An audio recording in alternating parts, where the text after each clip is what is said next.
Hi guys, welcome back with me again in this channel. On today's tutorial, I'm going to show you how you can recover Facebook ID or how you can recover old Facebook account.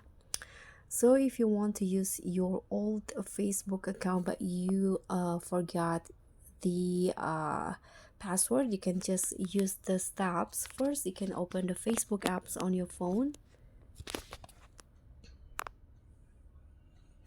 and here you'll be asked to log in, and here you can just click on forgot the password,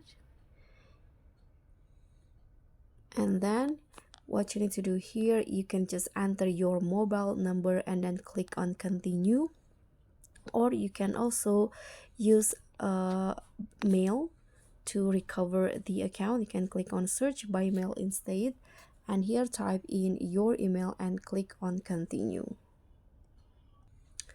So I'm going to just use my mobile number. You can click on continue,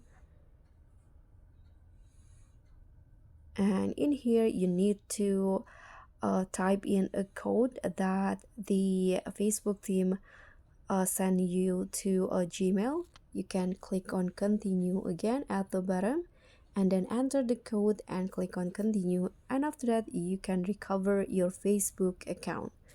So that's pretty much all. Thank you so much for watching. Don't forget to like, comment, and subscribe. Also click on the thanks. Bye.